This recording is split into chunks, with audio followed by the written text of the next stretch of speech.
Yeah, bless up, you done know. It is I, Blind Visionary, aka The Conduit, back with another review.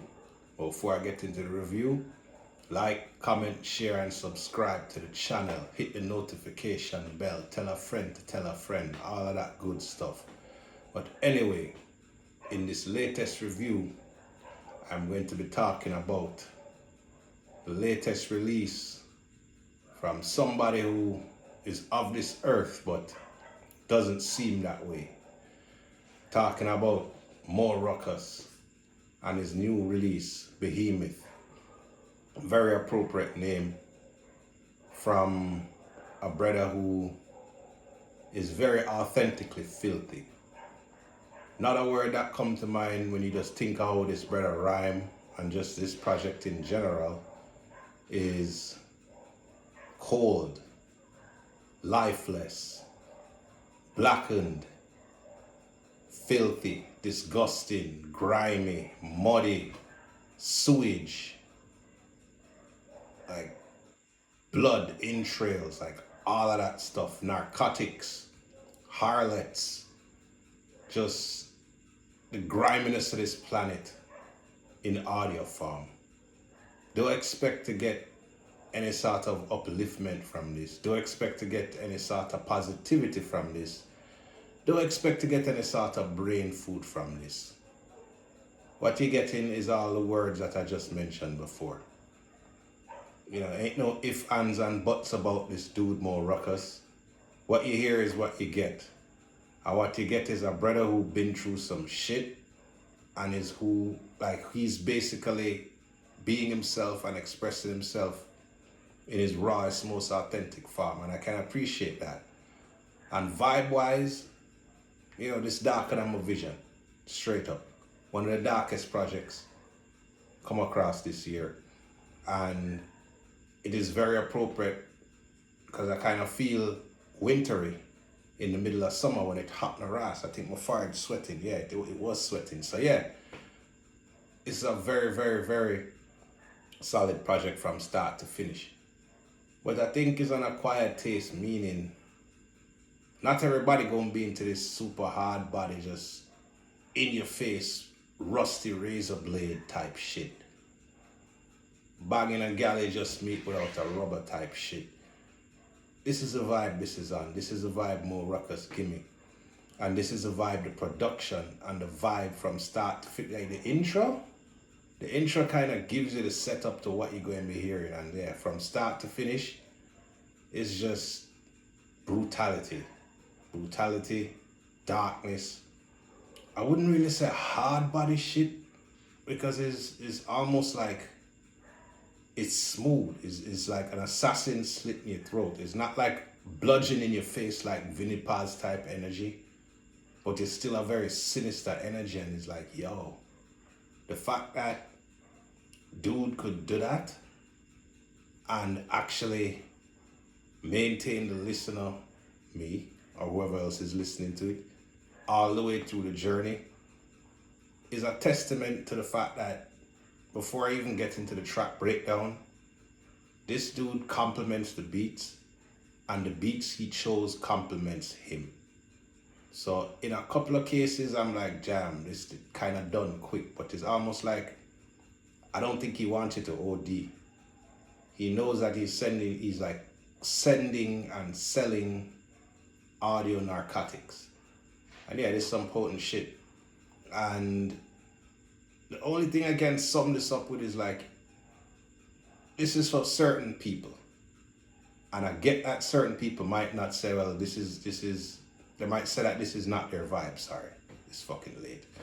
But if this is your vibe, which is what I've described up to this point, then not even just check this out, support this dude because, you know, he is one of the new God and him repping this culture and him repping the hard body element on the smooth tip, which is kind of never heard of when I really think about it. So well executed.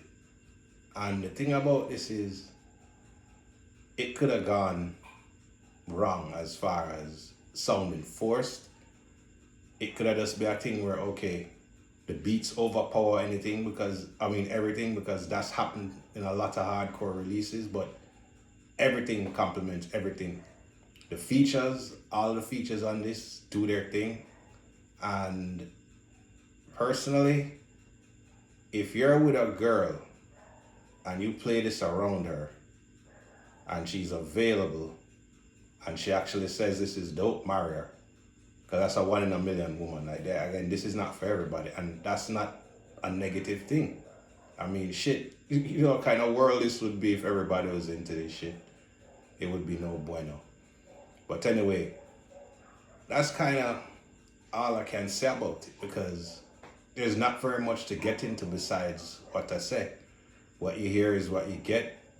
And I think, again, the listener will be more than content with what is presented here. Everybody did their thing. The main MC, the producers, and the features.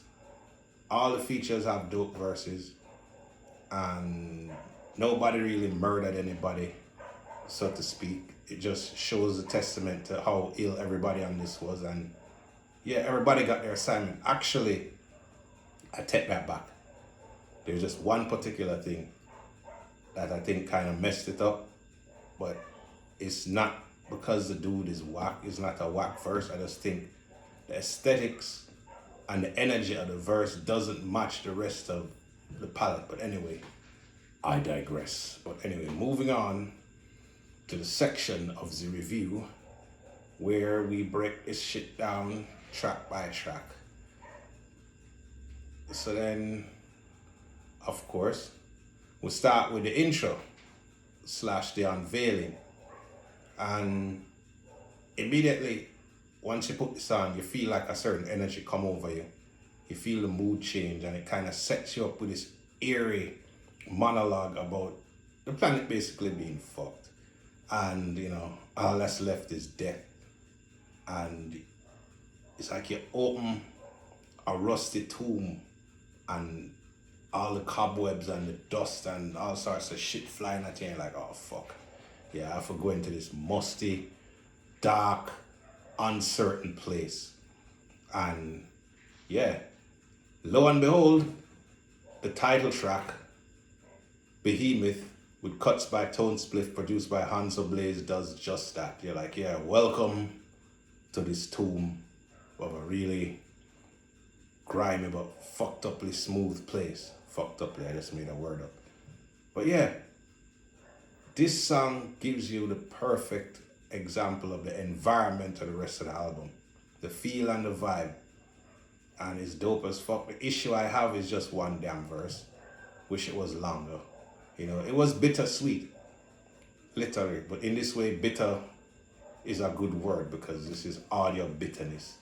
So that's kind of way we kick in the door. And like I said, usually in my reviews, the opener is very important. So this got my attention on first listen, and I'm like, yeah, I'm in for a ride. Let's go. So then the next track is Art Ominous, produced by Anuel, or Anuel. I don't know, my phone kind of read things weird. Hopefully I never butcher your name. But anyway, this continues a trend that is going to be found throughout the album, which I said is like, yeah, Mo Rukuz complement the beats complement Mo Rukuz, and he picked a perfect sound palette for him to just go ape shit on. And it's a calm ape shit. It's like somebody that's going, yeah, I'm gonna shoot you, I'm gonna punch you in the face, I'm gonna go around the corner, bang your wife, come back around, kick your grandfather in the chin. It's like some really out there shit is being said, but dude is just relaxed. The energy is relaxed. The voice is just like a rusty razor blade. That's what I'm going with for this dude's voice. And yeah, so far so good. I don't have nothing negative. This is kind of hard to kind of say, okay, I can't nitpick this shit when the consistency is there, when everything complements everything and it just works. I'm doing my best. Give me a break. Anyway. So then we have Bread, featuring G Fam Black. No, sorry, G Fam Black. Jesus Christ, brethren, don't kill me for butchering your name. And I know the man too, that's the Arms Out Sing. So, produced by Shinobi. And yeah, this is that cinematic, filthy grime type shit. And it actually have a nice little bop to it. To where, yeah, this will go well and translate live on stage. And both MCs did their thing, like G Fam Black complements this perfectly. So yeah, good choice putting him on this beat. And once again, not a banger in the can. Yeah, big up for this solid project, Mo Rukuz, you done know. So, track 5, Better Dirty, produced by Oldhead. Now, to be honest, this is probably the weakest link in the chain production-wise. And it's not a horrible beat. It's just one of those beats from the 90s with like a structure that you've heard before. But here's the good news. Mo Rukuz knew exactly what to do with it. And the way him kind of just, glide over it, it makes up for its averageness. So I wouldn't say this is a weak song because of the lyrics and everything that comes over the somewhat just there beat. So other than this, there's nothing really negative besides what I have to say at the end. I have to say about this album. So then we'll move on to Crime Wave, produced by Shinobi. And this continues the same consistent palette of raw beats, raw rhymes, street shit, done in a way that you know it's alright, it's not a gimmick. This brother expressing himself, expressing his life. He's been through some shit and this is his therapy. You can tell this is his lifeline and like, yeah, if him never have this, the world would be a very, very bad place. A lot worse than it is because, yeah, I get how music can save your life, keep you on the straight and narrow, prevent you from doing some dumb shit. Sure has done for me, and he has expressed this multiple times on this, how important hip-hop is to him. So as a fellow hip-hop head, I can salute that. Channel your shit, my youth. You are appreciated. So, moving on to where we're kind of shifting to the second half of the album and turn the burner under the stove up a bit and keep cooking with some more flames. So, we have One Grime Part 2 featuring Pro Dillinger, produced by Hanzo Blades. This is a strong candidate for favorite song and favorite beat, and everybody did their thing here. Nice verse from Pro Dillinger, nice hook, everything just works here. And whereas this kind of reminds me a bit of Griselda, because a couple of times when beats come in, you're going, in my mind I expect for you, hey yo! But it's its own thing. And you quickly, when you start to think that quickly gets erased when you realize and listen that it's its own thing. And yeah, not a solid song. 8 in the Wind is the next song, produced by Bofat. Now you see this? This is what I like to call a Frankenstein beat. Because it have that vibe, like parts that come from all over the place. And it have like a snare and a drum and this eerie, like, it's just like, I don't know how to describe it other than this is a damn Frankenstein beat. And it kind of sounds like something Necro would do. But yeah, I was like, okay, it doesn't sound like anything else on the album as far as the structure and the vibe, and that makes it even more Frankensteinish. And Mo Rukuz contains himself in this chaos, which is testament to being a dope MC and knowing yourself is like, all right, this track I gonna make it me. And yeah, again, not a solid piece to the puzzle. So we keep going to track 9, Flux Grotesque, produced by E. Jacobs. And this is definitely one of them you expect here West Side Gun coming in with him boom boom boom shit. But no, this is Mo Rukuz coming in with him rusty razor blade shit. And by now, if you're still locked in, you know what you're getting for the rest of the journey, and you're just gonna keep driving. So yeah, let's keep it moving. Now this is probably my favorite song on it lyrically, because again it have 4 MCs on it. So it's featuring, oh I apologize, my phone is reading out the long ass title. So is Odin's Eye featuring Frank White BX, Hanzo Blade, and Lace Fugue or Foog, I don't know. I hope I didn't butcher your name, because you have the dopest verse on the track, even though everybody kind of did their thing. And Stu Bangers, well, Stu Bangers dropped a bang, because yeah, you don't know him do what him do. And if you're not familiar with him work, and I don't know how you get to this project, but anyway, yeah, this is a posse cut, and everybody does their thing. It's like no weak chains in this link as far as the features, as I stated in the beginning of the review. So yeah, we have 11 Moondust featuring, now produced by Equinox. What the fuck I talking about feature? Yeah, so Moondust produced by Equinox continues the same trend. Kind of wish it was a little bit longer, because it have a vibe to it that kind of make you want just the pull-ups. I don't know. It's a pull-up vibe song, this. But yeah, straight up hard body shit. And then we got to Black Dahlia, produced by Old Head, featuring Oak Lawn Tree or Lone Tree. Oh fuck, man. Alright, I should have gotten the names, like somebody to pronounce the names for me, so I am apologizing profusely for the butchering of the names if I butcher the names. But anyway, yeah, this is another eerie, like, just you walking through a dusty ass basement with fucking leaking faucets and mold all over the fucking place, and that's the vibe this is giving me.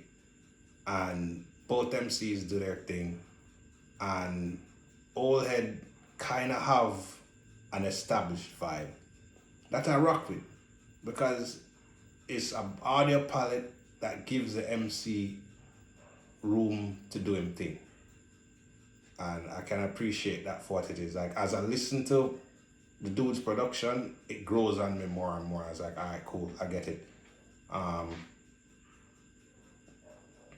So then we have Supreme Shiest,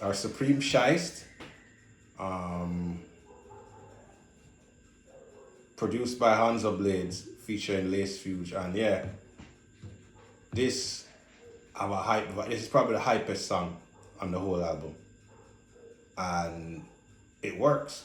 It don't take away from the eeriness that the rest of the album has, and it don't like feels out of place like the issue that I think feels out of place does. So this actually works, and Hanzo Blades knocked it out of the park. And I would say, with the exception of one beat, which is the beat after this, he kind of is MVP on the beats on this album. Everybody did their thing. Oh shit. Everybody did their thing, but Hanzo Blades just, yeah, murdered shit. And now we come to the closer. Mountaintop Safe House featuring Danielson, produced by Old Head. And this sinister piano beat, good lord, I love me a dope piano loop like this. And yeah, Old Head knocked this one to space, not even out of the park. And this is the beat that I would say, in real time, I'm making the decision as my favorite beat on this project. It kind of was in the back of my mind because of the last beat and the fact that what I'm about to say in regards to the issue I have. Danielson is dope, don't get me wrong. I just think the energy was a bit too lively for this joint. Maybe if somebody else was at it besides Mo Rukuz, but it's like, I don't know. Maybe that's just me, but that is me nitpicking, trying to find something to critique, because I really, really enjoyed this project. I had the privilege of getting it on the release date, but it's kind of been a rough week with all the deaths and just personal stress, so I'm just getting around to dropping this review. Apologies for being late, but nonetheless, I really, really dug this record. It gave me a nice workout vibe.